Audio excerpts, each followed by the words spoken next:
In January of 2020, Tim Pool launched a podcast series where he would invite several guests to speak with him and several co-hosts to discuss the news of the days and have an informal interview. The original idea for the show was to create a space for Tim and his friend Adam Kriegler to discuss stories that Tim wasn't talking about on his main channels. We want to use news stories as a launching point to talk about ideas, but really just make it an interesting hangout where you talk about weird stuff.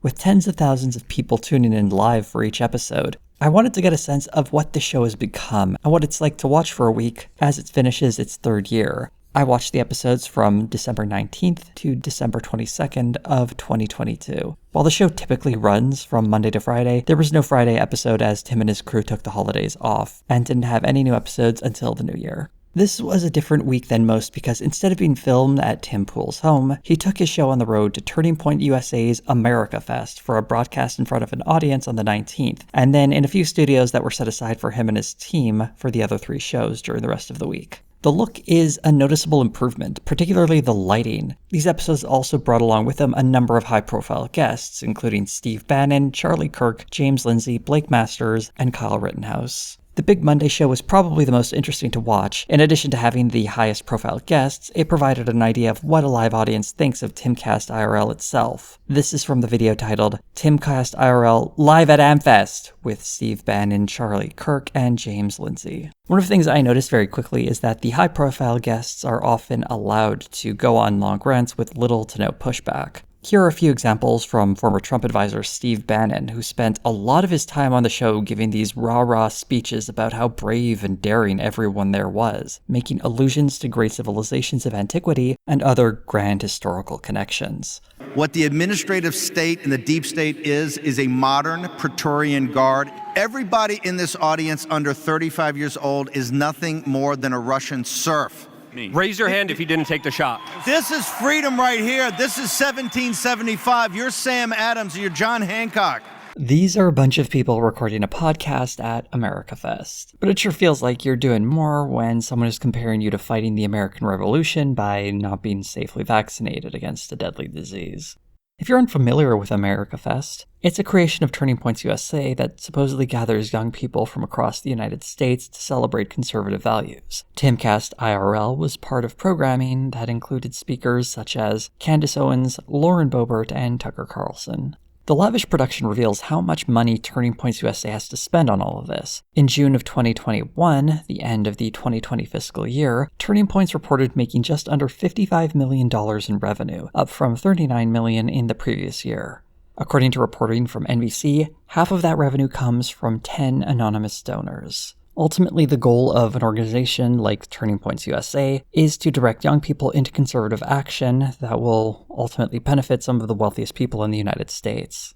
On this Timcast IRL broadcast, we're seeing Steve Bannon speak as though he's part of some grand upswell of resistance, ready to take on the establishment, while on a stage built by that establishment. And Timcast IRL is part of this show. Tim Pool and his crew weren't brought on to broaden the ideological perspectives being offered. They're there because they create the illusion of thoughtful discussion when they're really just giving people like Steve Bannon a platform to grandstand. Here's an example of the hard-hitting questions Tim Pool asks. And we came together and said, you, right? That's exactly right. Is that the essence of liberty? Yes. That's the essence of... Hell yeah. Really tough stuff. Maybe he should have asked Bannon how he can cast himself as a revolutionary when he was so close to seats of power that he was given a presidential pardon after being indicted for fraud. This program is not the place where guests go to be challenged, at least when they're on the right. Timcast IRL isn't just about providing naked right-wing propaganda, though. Much like his other 2 channels, it's also a tool Tim Pool uses to reframe the news to advance right-wing narratives. One of the major stories of that week, at least according to Tim Pool and his guests, was the court case where Arizona gubernatorial candidate Kari Lake was suing Maricopa County over the election results in the 2022 November election.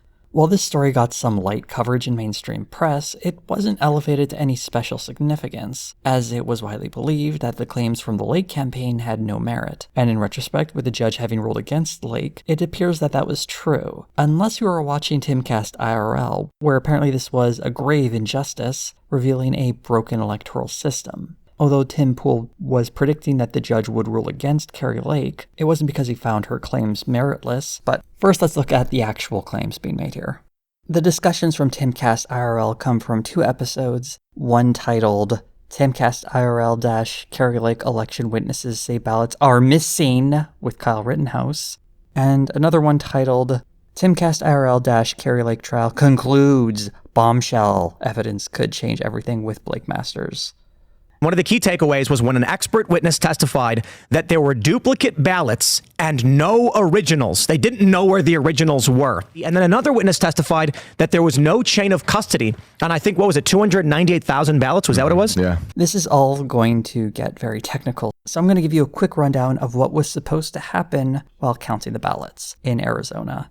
Normally, when someone goes to vote, they go to an election center. And when they're there, Arizona has ballots on demand, which means they are printed by staff for people when they arrive to vote. Each printer is programmed to use a specific definition of the ballot that is designed to fit a 20-inch piece of paper. When someone is given that 20-inch ballot with the appropriate sized image printed on top of it, they then cast their vote with that ballot and it is fed through a tabulator, where it's automatically counted and is now a part of the great electoral process. According to Clay Parikh, one of Lake's witnesses, when the ballots were being printed out, instead of the image being set for a 20-inch piece of paper, it was set for a 19-inch image to be printed on the ballot. So when they were being printed out, they were a little smaller than they should have been, which means they weren't being read by the tabulators. From here, we're supposed to infer that this was done with some nefarious intent, as someone would need to change the ballot image to a 19-inch version on the administrative side. I should mention that Clay Parikh does not work for Maricopa County in any capacity. Rather, he is an independent auditor who Lake's team is bringing on to testify on behalf of what he found when he examined the ballots the day before the trial. Now, if a ballot can't be read by a tabulator, the standard procedure is for the election officials to duplicate the ballot so that it can be then read in the tabulator using a proper size ballot. The original and the duplicates are then marked to show how they correspond with one another and both put into storage. Tim's understanding of this is that the original ballots are now missing and that duplicates exist without originals to account for them. What he actually said was the originals were missing, that a duplicate existed with no original to account for it. Let's compare this to what the witness, Clay Parikh, actually said. They could not find the duplicated ballot, which was tabulated. So you inspected the original ballot that was duplicated? Yes, sir. Tim has gotten this completely and exactly wrong. I can only guess that maybe it was because that during the testimony they do refer to the original ballots as duplicated ballots because they were duplicated, and the second ballots are the duplicates, which is a little confusing, but also, as you can see in the clip I provided, the witness was pretty clear that it was the original ballots he inspected, not the duplicates. But does this mean that it's the duplicates that are missing and not the originals? And the duplicate ballot, which is the ballot that was counted, Yes, sir. was not available for you to inspect because of that? No, sir, it was not. And that sure sounds damning, except when this witness was cross-examined, we found out there was another reason why Mr. Parikh did not see the duplicates. The duplicates of the originals that he told you would take 6 hours. To clarify, I did not ask to see duplicates. To be fair to Mr. Parikh, he seems to assume that the duplicates would be stored alongside the originals in the same box. And when he found out when he was mistaken, he did ask to see the duplicates, although they were not a part of his initial request, which is why they weren't prepared for him before his arrival. Looking at the 2019 Elections Procedures Manual, instructions for storage of the original ballots reads, place all original ballots in an envelope or container labeled ballots that have been duplicated, and a paper trail is created connecting these original ballots to their duplicates. There's nothing in there in the procedures manual or the law saying that they need to be stored in the same box. And a sticker is placed on the originals with a serial number that corresponds to the duplicates, something that Mr. Parikh did testify that was present when he examined the originals. The duplicates are stored alongside other votes, and over 2 million votes were cast. It might explain why it might have taken so long to find them, to provide them Mr. Parikh when he was there present. Also, there's a whole procedure when it comes to bringing out votes. They're not like library books you can just request. They have to be unsealed with specific observers in place. Security tags are removed and then replaced, and individual serial numbers for those seals need to be recorded. It's a very involved process. And considering that Mr. Parikh was only looking at these ballots the day before the trial, it's not hard to understand why there just wasn't enough time to get him the duplicates. He found that they were duplicates. One, that these were 19-inch ballot images, but placed on a 20-inch paper, so they weren't being read properly. Regardless of whether or not the setting was done accidentally or on purpose, the real question is whether or not the ballots would still be counted. On the second day of the trial, Maricopa County presented witnesses to argue on its behalf, explaining how the shrink-to-fit setting was selected by technicians who were attempting to get the printers working after difficulties with the heat settings caused malfunctions. The total number of ballots affected was just under 1,300, and Maricopa County Co-Elections Director Scott Jarrett testified that all of these were counted. He also described how the duplication process works, with a bipartisan education board, with members from at least 2 parties participating in the election, observing the whole process, to ensure that votes are duplicated accurately. But going back to the Timcast IRL discussion, it really is just Tim Pool monologuing with a few random comments coming from Shane Cashman and Kyle Rittenhouse. While I would never expect Rittenhouse to have anything remotely insightful to say about this case, his other guest, Cashman, who was also covering the trial for an article that would be published on the Timcast website, didn't have much to say when it came to any sort of analysis of the trial. That was beyond some very superficial observations. And they also have like just a giant team. It's like when you look at a pop song and there's like 30 people wrote it, and you look at the other, like a rock song, there's like 2 people who wrote it. That's what I felt like I was up against in this small courtroom. Also telling is how Tim Pool talks about the trial. He just seems to accept at face value everything said by each of the witnesses called by the Lake team, either ignoring or not understanding how they're being discredited by the cross-examination. Here's another example. We then heard from one witness that 298,000 ballots had no chain of custody. This one's simple. The judge should have just said to the defense, can you produce the chain of custody document in question? They didn't have it. They didn't produce it. I don't understand how we're at this point. These concerns were raised on the first day of the trial by Heather Honey, who describes herself as an investigator, auditor, and supply chain consultant. She claims to have requested all the documents pertaining to the chain of custody of the ballots for the elections in Maricopa County, and had noticed a potential problem with some of the documents, specifically when it came to ballots collected from drop boxes. The claim here is not about ballots that were cast and collected before Election Day. Honey was happy to claim that early votes were all documented accurately. If I was doing an audit of that, I would say that is a perfect score. But on Election Day, when ballots were picked up from these drop boxes, Honey claims that she was not provided with early voting ballot transport statements that would track that and be created on that day. They cite the 2019 Elections Procedures Manual requiring that ballots be individually counted when they're picked up from drop boxes. And the requirement they cite, found on page 62 of the manual, makes it very clear that this rule applies to early voting, because it's in Chapter 2, which outlines the rules for early voting. But it's possible that early ballots may still be found in drop boxes on Election Day. So is it possible that there might still be a rule requiring ballots from drop boxes to be counted? Let's go to Maricopa County Co-Elections Director Scott Jarrett, who's a Republican, by the way, on day 2 of the trial. He's citing a rule from page 192 from the 2019 Elections Procedures Manual. The number of early ballots received by the voting location. So it asks that we document that on what we call our precinct ballot report, unless the ballots are transported in a secure, sealed transport container to the central counting place. And that's the practice in Maricopa County. That's correct. So the number of ballots weren't documented at each drop box because they were instead sealed and brought to the central counting place and counted there. And according to testimony on the second day, the reason they don't count individual ballots at each drop box location is because of the large numbers of ballots that are cast, making it impractical.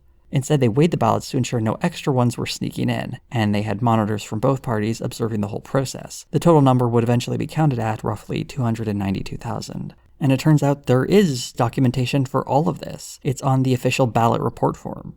So the chain of custody is evidenced by a paper trail here as well.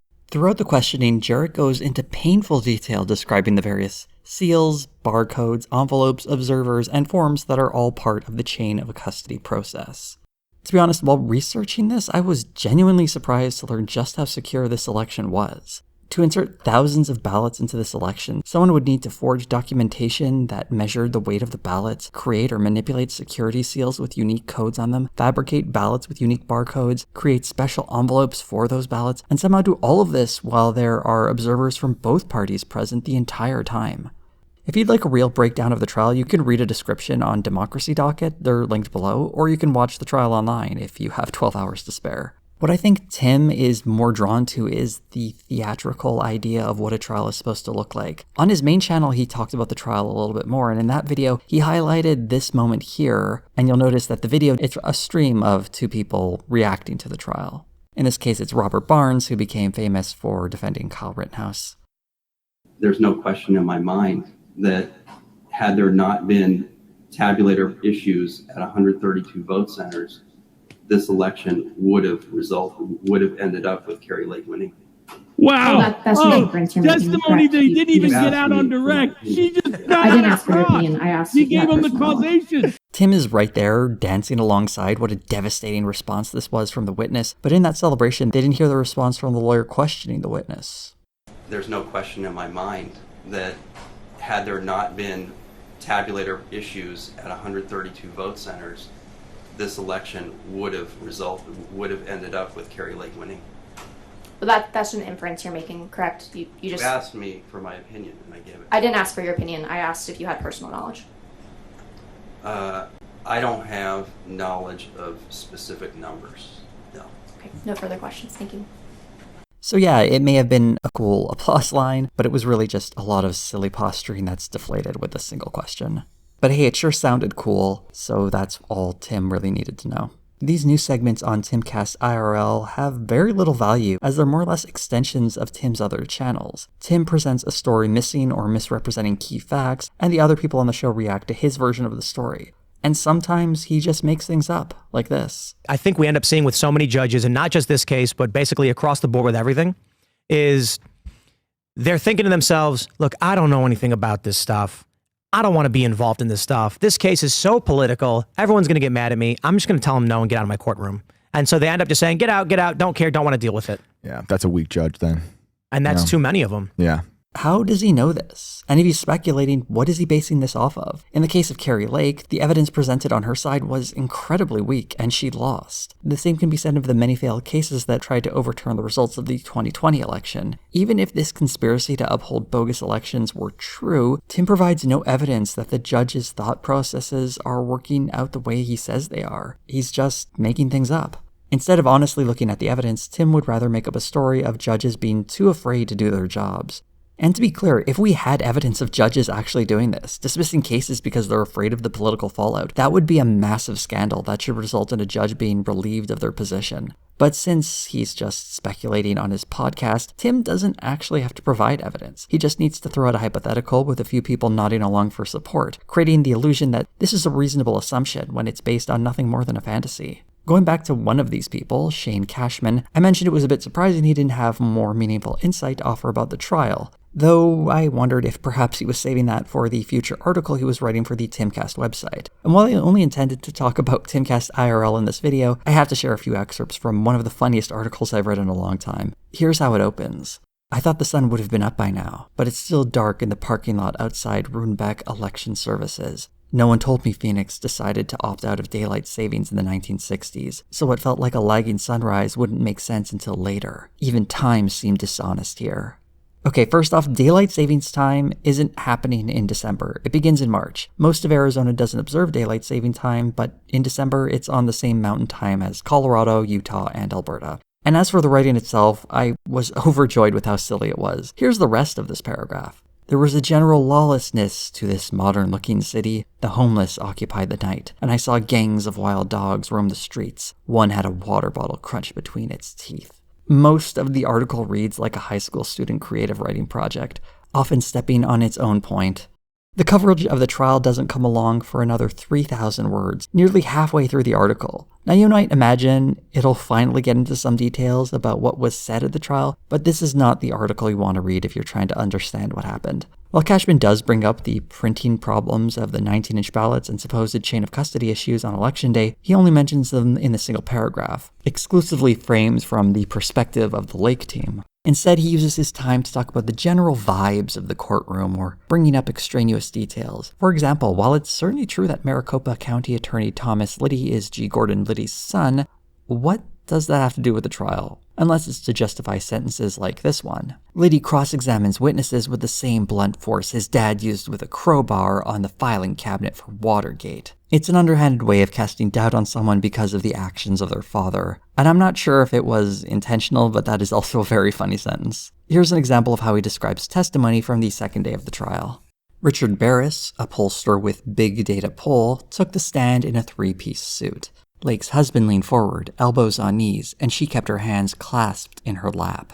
Barris and his team were eyewitnesses to the disturbance on Election Day in Maricopa County. Liddy again sought to discredit the witness by showing the judge that Barris was not academically acceptable, and he had been given an F grade by 538 polling.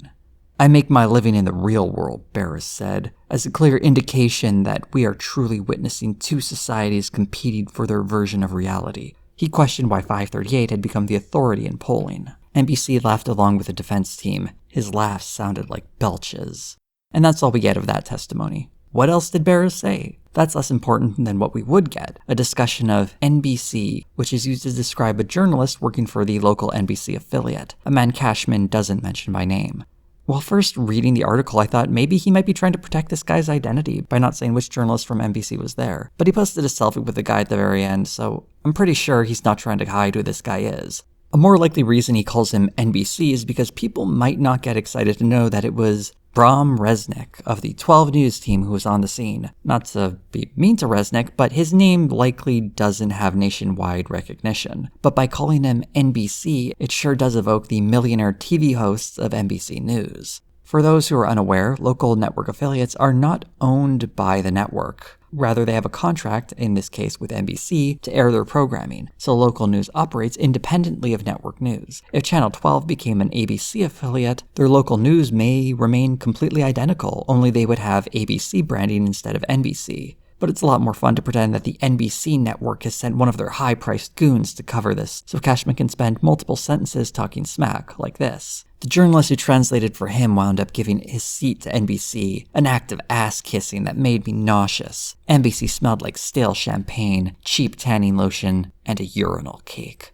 When he got up to check his camera, his shoes squeaked, and I'm sure his shoes were filled with urine. He's talking about NBC there. I can't help but think about the long testimony describing chain of custody and each step of the tabulation process, or how document after document was produced detailing each moment. But for Cashman, he's more interested in mocking local journalists than offering real details of the trial he's supposedly covering. Anyone in need of a laugh can read the article linked below. I didn't even get to the part where he talks about the cab driver who does DMT or the data entry clerk who talks about suicides at the courthouse.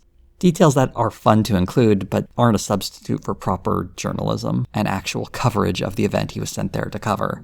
I've mostly been talking about Tim Pool, but I want to take some time to talk about his co-hosts as well. Originally, Tim hosted the show with Adam Kriegler, though in mid-2020, Kriegler left the show. In a recent November 2022 live stream, he offered a bit more insight into why he departed.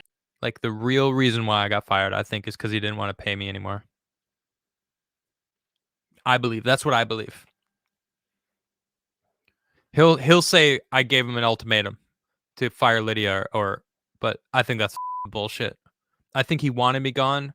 I think he didn't want to pay me anymore. I think he wanted 100% of that super chat money, and he's got it now. Good for him. For those unaware, many of the people who work with Tim to produce these shows also live in the giant house he owns and records them in. According to Adam, it's not your typical situation. Every single person in the household, other than me, because I didn't give a shit, walked around Tim on eggshells because they were so deathly afraid of being fired. You know, yes, man, Tim. Yes, Tim. Yeah. Of course, Tim. Everybody acted like he was like this I don't know, cult leader or some shit. I'm not calling him a cult leader, but that's the vibe I got, right? It was weird. It's a very strange dynamic to be living and working in the same house with your boss there present the entire time. Adam would later be replaced by Ian Crossland. To get a bit more of a historical perspective, I spoke to Mildred from Thoughtslime and Lance from The Surfs, both of whom have watched many hours of Timcast IRL and other types of Tim Pool-themed content. Here's Mildred's take on Ian. It just feels like Moonlord or Ian is like a Pokemon evolution of Weedlord. Like if you use a hate stone on him, he'll turn into that, because he's a much more overtly bigoted person. Ian is probably the easiest to sum up in that he seems to be present to bring up random asides only to be ignored. Although ignoring him might be for the best, because when he's given free rein, he'll say something truly bizarre. There's going to be a revelation within Judaism and probably all the major religions on earth that there's going to be some sort of transformation where people come back to the faith. And Kanye will be looked at as someone that saved the Jews. A reformation? Yeah. I just have to say, How? Ian, because he returned them to God.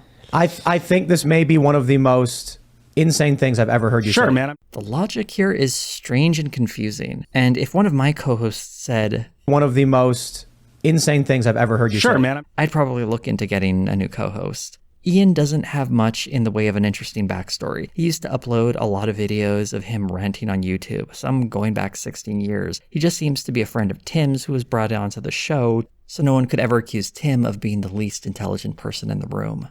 Tim's other co-host, Luke Rutkowski, is a bit more interesting. His role on the show is to go on these rants about the powers that be controlling our lives, sort of like a much softer version of Alex Jones, which isn't surprising as Luke and Alex have some history together. In the 2009 movie New World Order, a documentary that follows various conspiracy theorists, we can see a young Luke explaining how he went down the path of becoming a 9/11 truther. What really started me off was 9/11 Road to Tyranny by Alex Jones. After first seeing it, I didn't really want to believe it, and it took me a good 3-4 weeks of just spending sleepless nights investigating to really find out we need to do something about this. And he seemed to have spent a lot of his time handing out DVDs of movies by Alex Jones near Ground Zero in New York City. Luke has claimed to have never worked for InfoWars. They also said I worked for InfoWars. I never worked for InfoWars. No way. Yeah. That's a false statement of fact. Yeah, they're lying about that. It may be true that Luke was never on the payroll of InfoWars, but he was certainly active handing out their materials, and footage that he's shot has been used in movies produced by Alex Jones. So whether money has changed hands or not, he clearly has some sort of affinity with Alex Jones.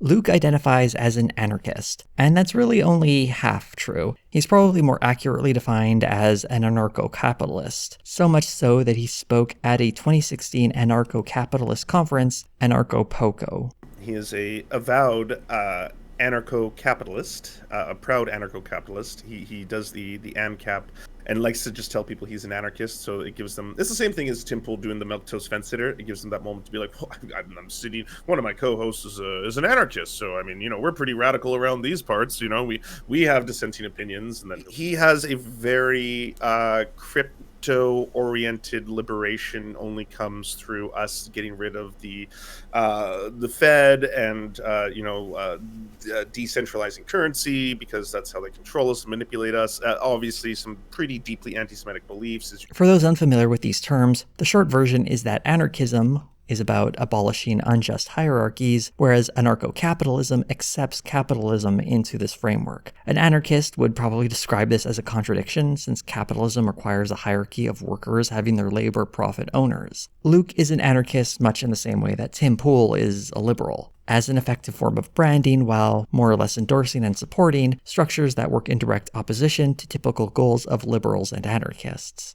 The whole Mott and Bailey or whatever that they do, it would be so weird if people on the left did the same thing. Like if Mildred's whole shtick was like, well, I'm an ex-right-winger, but I can totally tell you the right, they've lost their minds. Now I'm leaning left because they're nicer to me. That would just, it would be the weirdest thing. I will say, like, as a bit. You know, people ask me how I label myself, and I go, I'm what you call a classical conservative. I believe that we should conserve like the means of production into the hands of the working class. And Tim supports the far right who are attempting to dismantle the liberal framework of America, as an example from this video, repeating propaganda to undermine a democratic election. In Luke's case, it's a bit less coherent and obvious. Here's an example of how one rant starts off being about the American petrodollar and turns into Bitcoin being taken down by the central bankers. We are seeing the deliberate destruction of the American petrodollar. We have seen Saudi Arabia position themselves closer and closer to China, establishing more relations with them. We just saw the Indian central bank head come out and warning that it was cryptocurrencies that allegedly could trigger the next financial crisis. What we saw with Sam Bankman-Fried, what we saw with him moving around billions of dollars from the Bank of Ukraine, working with the World Economic Forum, working with, of course, American politicians, funneling all that money there. I think we have a perfect scapegoat that will be Bitcoin, that will be cryptocurrencies, that will be decentralized currencies, that will be taken down by these central bankers, that will then introduce the central bank digital currency, and with that, the social credit score. This is a long game that they've been after for a very long time, and they will stop at nothing at trying to achieve that. I've included a helpful tally of who they are in the context of this rant. If you're familiar with InfoWars or Alex Jones type conspiracy theories, this mess of talking points makes sense. Not because it has a coherent framework, since none of these working relationships are evidenced in a meaningful way, but rather it's a list of people who could be considered the powerful in society. And it's assumed that they are coordinating everything Luke sees, and sometimes the things Luke imagines, like his prediction that Bitcoin will be taken down. This is the hypercompetence you need to imagine to make sense of the conspiracy theories pushed by the likes of Alex Jones and Luke Rutkowski. The idea of multiple governments, corporations, and activists all working in perfect harmony, even when a brief glance at the news reveals political parties fumbling their agendas or wealthy businessmen making very silly decisions. But if anything appears to go wrong, it's just another part of the plan, because everything is a part of some grand design. Here's a very funny example from the New World Order movie where a fire alarm is pulled at the hotel Alex Jones is staying at. He assumes even this is part of some plot. Get your higher quality cameras out and rolling. This may be some kind of setup. Turn most of the lights out. They do not want me on this show is why this was done. George, for the last 5 minutes, I've been in an incredible emergency, just waiting for you to come to me. George, we're sitting here in the room. As the phone rings with your producer, Tom Danheiser, to put me on, the fire alarm goes off. You know, there's people that pull fire alarms. Yeah, that's what he said. When they're trying to rob this place. They were trying to set us up. This is unbelievable. Oh, Jesus. We got to calm down and assess this. If the best plan the secret elite have to silence Alex Jones is to pull the fire alarm at a hotel he's staying at, I'm not sure that this elite cabal is quite the menace we're being led to believe. Not every story covered on Timcast IRL is nonsense propaganda, like the Lake trial. One of the frustrating parts of the show is how it sometimes slides these conspiracy theories into real news stories. Here's an example of Tim and his crew talking about one of the few genuine news stories to come out of the Twitter files. As a bit of background, after Elon Musk purchased Twitter, he released a series of internal communications that often revealed how deliberation and content policy behind the scenes works at Twitter, reframed to supposedly confirm the aspersions placed on the company by the right. The story made a huge splash in the right-wing media, but was largely ignored everywhere else because it lacked much in the way of new information. However, there was an interesting story in The Intercept by Li Feng that revealed how a propaganda operation by the Pentagon subverted Twitter's policies to let them covertly spread their messages. Several Twitter accounts targeting the Middle East were created by the Pentagon to shape opinion in Yemen, Syria, Iraq, Kuwait, and beyond. Originally marked as being openly affiliated with the US government, these accounts were, at the request of the US government, whitelisted by Twitter so they wouldn't be flagged as bots. Over time, the Pentagon had some of these accounts remove their affiliation with the US government, creating the illusion of them having been independent voices. Although the US using propaganda overseas is nothing new, this subversion of Twitter's policies to hide the nature of that propaganda is something to be concerned about, as it can impact public opinion in these countries and tailor them to support US hegemonic interests when they don't even realize they're being propagandized to. Here's how Tim Pool presents the story. It may be indirect, but this means the psychological operations were targeting American citizens as well. You cannot go on Twitter with a fake Middle Eastern account, claim the U.S. is doing something they're not, and not expect that to impact U.S. citizens. This, in my opinion, is seditious. That the U.S. government is running influence operations impacting its own people. That should not be allowed.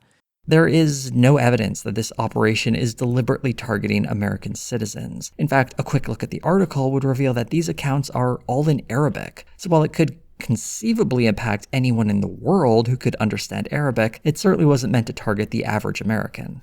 From this poor reading of the story, we get a rant from Luke.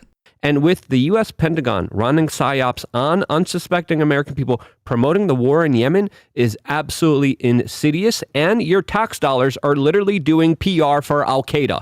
We've gone from the US subverting Twitter's rules to help its propaganda efforts in the Middle East to some elaborate story of the US targeting American citizens to get them to support the war in Yemen to help Al-Qaeda. Meanwhile, this is Ian's contribution. I want to look at the map. Where is Yemen? It's like East I don't know if Northeast Africa. you know better, Luke, because my understanding is quite rudimentary. Yeah, they want to control the Gulf of Aden is what they want. They want that trade route in the Suez Canal. That's why they have Israel where it's at. This whole exchange represents the dynamic of the show. Tim reads the news poorly, Luke uses the story as a jumping off point for another rant, and Ian is confused. By watching some of that, you might hear a few things you agree with, a few things you don't, and things that are just bizarre random asides. The problem is none of these hosts mesh particularly well in a way that provides greater understanding of anything. They just set each other up for their own routine. It's less like a band that performs together and more like soloists taking turns in their part of the song. But the song has a very specific goal: twist a person's understanding of the news and replace it with a conspiracy theory. This show has changed a bit over the years. The profile of the guests has gone up, and the loose-flowing conversations about UFOs has gone down. One thing that has remained is Tim's constant need to connect news of the day to pop culture of the past, no matter how tenuous the link. Tim sees his show as a form of resisting fifth-generation warfare. That is, resisting warfare using misinformation, social engineering, and cyber attacks. But right now, we're starting to see a fifth-generational version of that scene from V for Vendetta, where the inspector is saying, and then someone will do something stupid. And it shows the finger man with the badge shoot the little girl, and then all the people just go and just like start walking up to him like they don't care anymore. In this analogy, Tim is part of the mob of people who attacked the officer who shot a little girl. All this talk about fifth-generation warfare and the V for Vendetta movie come off as more than a little embarrassing. Tim is a millionaire who makes YouTube videos covering topics he barely understands, or sometimes doesn't understand at all, while uncritically platforming far-right guests. By using the concept of fifth-generation warfare, he can twist that to imagine he's fighting in a real war. Although he certainly aggrandizes his role in this whole thing, he is part of a grander effort to push propaganda online, although he's not quite on the side of the people that he professes to be. And we can see that revealed through another example of his love of pop culture. One of his guests, Vivek Ramaswamy, describes a vision of a better society, and Tim is very quick to find a parallel. But if you want to vote, earn it. And the service could be... So you guys are into it. I thought you were all going to vote. Oh, no, we talked Starship about Troopers, it. man. Yeah, service guarantees. Oh, okay, good. Starship Troopers is a parody of a fascist state, where people are only granted citizenship through service in the military. It's deliberately designed to show how fascist states steal the use of its citizens to feed them to the meat grinder of a war that never should have started. But it's also a movie where cool military guys fight aliens, so it sounds like Tim is on board. To his credit, Luke does notice a problem with this idea. Service could include, having squads of people going around to make sure that everyone, bends the knee to Black Lives Matter. Yes, the real danger of a Starship Troopers-themed society is that it might force everyone to support Black Lives Matter. I thought the obvious example of being forced to fight in a war when you're barely old enough to heft up a rifle was pretty straightforward, but it could also be used to support a civil rights movement. How terrifying. The discussion did continue into an after show that was behind a paywall, but this meeting of minds was not enough to convince me to open my wallet. The amount that discussions on Timcast will go from latter-day political issues and just things that are happening in the news, and then veer into directions about from sci-fi movies that they like, and just discussing what if Black Panther was there, what would happen? It isn't something that he's like, oh, this is something we should work towards. They all seem to have the ability. They all seem to think that whatever happens in the movies we can do in real life. Yeah, that's cool. Yeah, or should apply to real life, as in we should base our morals based on the relative Marvel characters and how they also interact. Timcast IRL, much like Tim Pool, is a deeply silly series, a group of people talking about subjects they know very little about to an audience who knows even less. And over time, his content has been getting increasingly right-wing. They seem to be getting more extreme, as does his rhetoric and the way he talks. He used to never say things like, post mass shooting of queer people, it would be like thoughts and prayers, that kind of stuff. And it just shifted right over to, you were all grooming, so what did you think was going to happen, right? Like that's a new Tim Pool callous cruelty levels that were not before seen. And now it's just like completely and utterly cruel. And while I wanted to end the video here with a hearty chuckle, I do need to talk about one more video Tim Pool released while I was working on this project, and it is probably the worst thing I've seen from him. A warning right now, this is going to get very transphobic. For anyone who has lost a loved one because of anti-trans hatred, you may want to duck out now.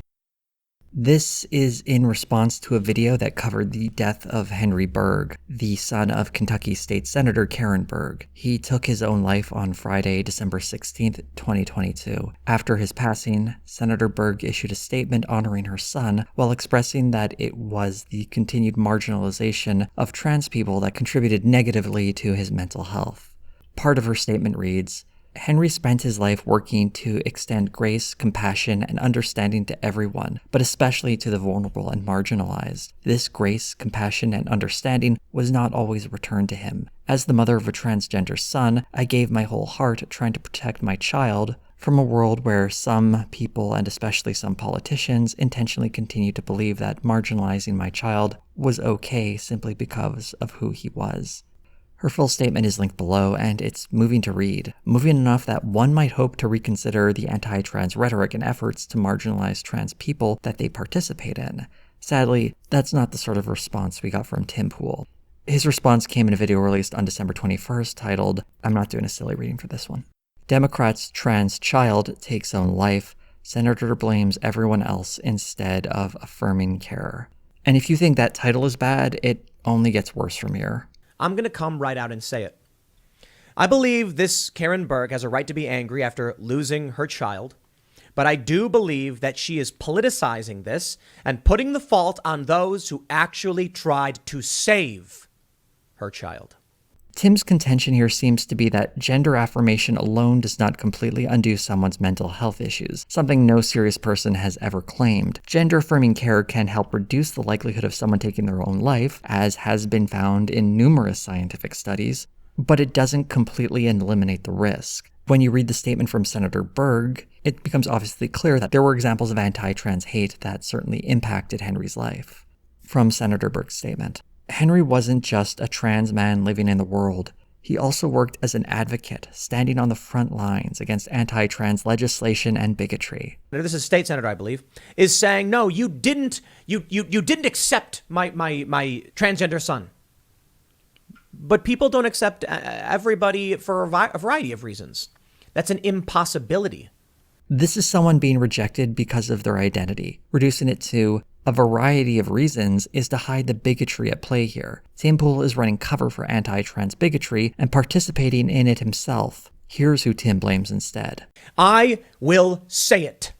The mother is at fault. That's a bold thing to say. Because we never want to blame someone. And, whenever someone takes their life or something, we say, it's not your fault. You couldn't have controlled this. No. I'm not playing those games.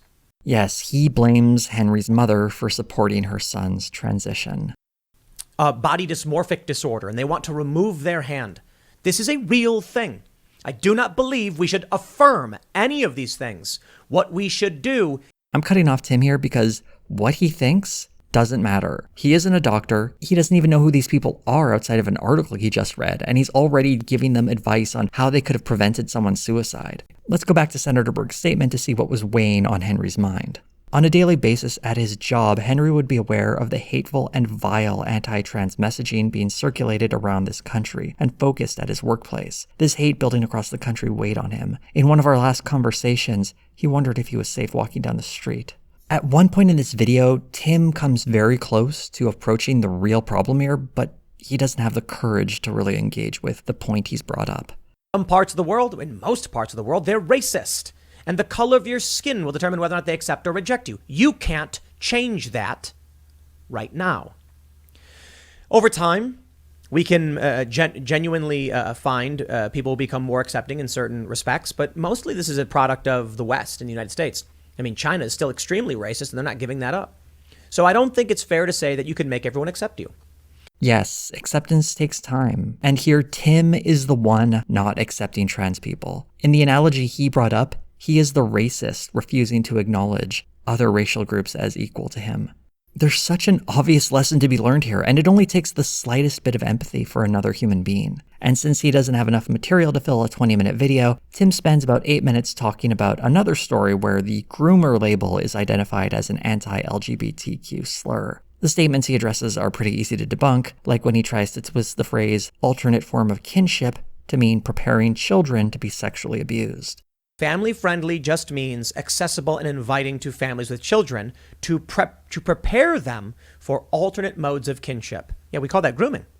The word kinship means the connections people have within a family, and I shouldn't need to explain what alternate means. This has nothing to do with sexual abuse. Gay families are an alternate form of kinship, and to then twist this to mean that children are at risk of being sexually abused, it's just an attempt to reframe any non-traditional family as a hotbed for sexual abuse, and it's an obvious slur. This isn't difficult to understand, and it's not a coincidence that Tim is padding out this video with this discussion. The groomer label wasn't even mentioned in either of the statements about Henry's passing. This is something Tim chose to bring up in this video. He has taken Henry's passing and is using it as an excuse to affirm hatred towards people in the LGBTQ community. In this video, he does constantly hedge that he doesn't think all LGBTQ people are groomers and doesn't want anyone to die. But at the same time, by bringing up stories of children being groomed because you happen to be discussing a trans person's suicide, it creates a distinct impression in the minds of his audience. Here are some examples of top-rated comments under the video. Her child commits forever sleep and she immediately politicized it. Disgusting.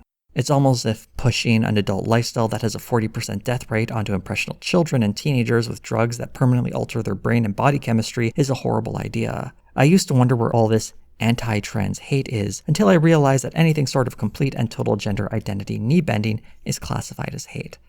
The message seems to be coming across loud and clear to the audience. Trans people should be discouraged from seeking affirmative care, deny the existence of trans people, and then blame those supporting trans affirmations as the ones causing self-harm, all to run cover for bigots who spread this hatred around. It's similar to the homophobic playbook of the past, where a group of historically marginalized peoples start to gain social acceptance, only to be demonized by a political party so that they may accrue more power. And if people in those groups pay a price for that bigotry being spread, that's just a part of the process.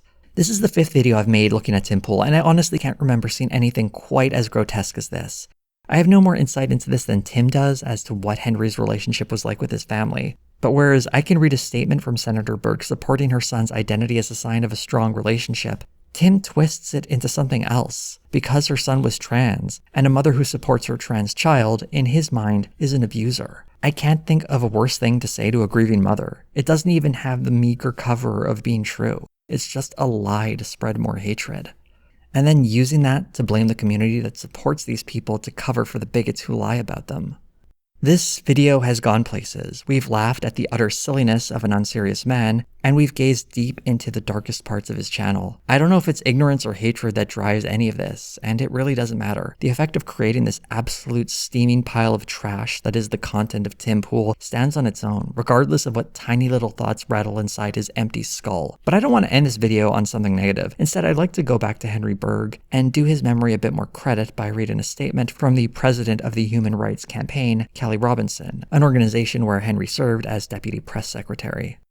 Henry was first and foremost a fighter and an advocate. He was fighting for transgender rights as a teenager in Kentucky, far earlier than he should have had to. As part of his job at HRC, he faced down anti-transgender vitriol every single day, and no one was more aware of the harm that anti-transgender rhetoric, messaging, and legislation could have on his community. He was brave, but as Henry's mother stated, the vitriol against trans people is not happening in a vacuum. It has real-world implications for how transgender people view their place in the world and how they are treated as they just try to live their lives. It sadly impacted how Henry saw his own place in the world. In honor of Henry's life, we must come together and speak out against injustice. We must fight for our transgender family. We must celebrate his light and honor him by continuing to fight for full equality for all. Our thoughts are with his parents, his sister, his entire family, and our whole community. Instead of my usual call for financial support for this channel, consider donating to organizations that work within LGBTQ communities. I've linked a few below. This video was a lot, huh? I honestly did not think I would be covering Tim Pool again. It's been 2 years since I last covered the guy, and he hasn't really changed much. And one of the real challenges of making videos like this is How many times can I point out how wrong these guys are when they're just wrong the same way each time? I hope this video at least was a little different from the previous ones, although in some ways I feel like it was kind of similar. I do think it's worth checking in on them every now and again to see, are they still bad? Have they gotten worse? And in the case of Tim Pool, he did seem a bit worse. That video at the end, you may have been able to tell I got a little angry talking about it because it's infuriating. Green are my patrons who I would like to thank for helping support work like this. Again, if you're thinking of supporting me, do consider the organizations linked below instead. I would also appreciate if all of you would like, comment, and subscribe if you haven't already. Hit the bell for notifications in the future. None of that costs you a cent, but it does mean something to me, and I appreciate it. And I appreciate all of you for watching this video. Thank you so much, and I hope to see you on the next one.